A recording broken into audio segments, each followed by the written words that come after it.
tara na at maghilamos bago matulog. So ito yung unang araw na gagamitin natin yung rejuvenating set ng You Glow Babe. So hindi ko na video yung paggamit ko nung morning, so gabi na lang. Magtatanggal na tayo ng mga dumi-dumi sa ating muka na nasagap natin sa buong maghapon. Ayan. So, ito yung sabon nila na may naka-engrave na You Glow Babe na sobrang bango, beshi. At so, ayan, binasa na natin yung sabon para naman siya ay ating magamit na at ilagay lang natin siya sa ating face lock. Ayan. Sabi ng iba, hindi daw dapat direct na ginagamit yung sabon sa mukha. Dapat irarab mo lang siya sa kamay mo katulad yung ginagawa ko. Kaya naman, dyan na lang gawin natin. Sundin na lang natin yung sinasabi nila.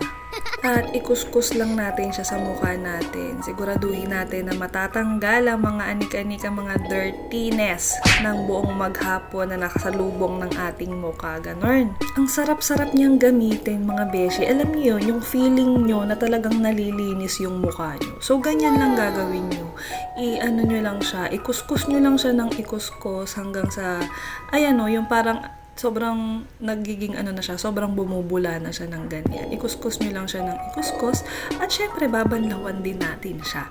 At pagkatapos nyo nga siyang banlawan, ay talaga namang mararamdaman nyo na wow, ang fresh, ang smooth, ang lambot sa pakiramdam, ang lambot sa mukha, ang lambot sa balat, ganon. At ang maganda pa nga dun, mga beshi, kahit na medyo matagal mo siyang nilagay or isinasabon sa mukha mo, wala ka man lang mararamdamang hapdi dahil talagang sobrang mild lang niya. Sobrang skin friendly lang ng sabon ng rejuvenating set ng You Glow Babe. Okay, so balik na tayo sa kwarto para naman i-apply ang toner at ang night cream dahil gabi ngayon. So hindi ko alam kung anong oras nyo to napapanood. Basta gabi ngayon, ngayong oras na ina-apply ko tong or ginagawa ko tong video na to, gabi ngayon. At ako, mga beshi, hindi ako gumagamit ng towel para ikuskus sa mukha ko. Ginagamitan ko siya ng tissue para malambot lang siya. Minsan kasi yung mga towel parang nakakagasgas pa. Kasi syempre may mga towel na hindi maganda yung pagka-fabric niya. So ako, tissue talaga ginagamit ko. Tinutuyo ko siya, dinadampi-dampi ko lang hanggang ma-absorb yung tubig. At after nga nun, eto na, maglagay na tayo ng toner sa ating cotton balls. At syempre, i-apply lang natin siya sa ating mukha. Pero ayan, dagdagan kong konti. Kasi parang wala akong nailagay.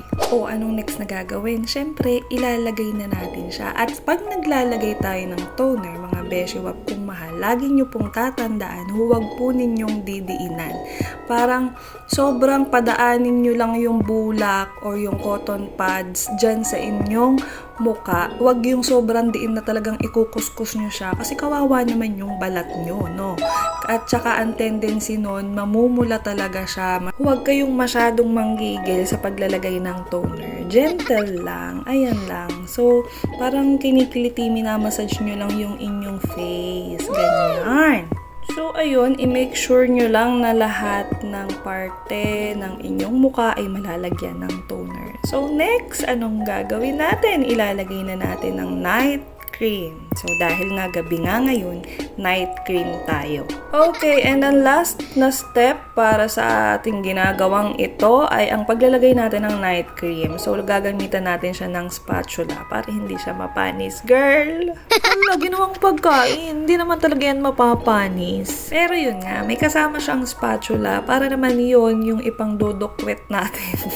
Or ipang kukuha natin ng cream para hindi makontaminate yung cream kung sakaling laging kamay-kamay.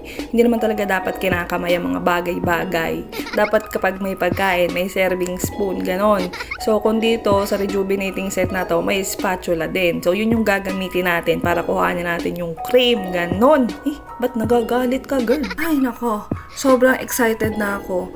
Gusto ko nang makita kung ano ang magiging resulta nito. Siguro after 7 days or after a month, kamukha ko na si Angeline Quinto. Ay! Nangarap! Yung texture nga pala nito ay medyo ramdam na ramdam mo talaga yung pagka-cream niya na talagang mabilis lang din siyang ma-absorb ng ating skin. Alam mo yun, yung talagang alam na alam mo sa sarili mo na ay yung cream na to talagang may gagawin to sa skin ko. Talagang mapapakinis nito yung skin ko. Talagang magiging glowing and radiant ang skin ko. Ganun yung effect niya, beshi.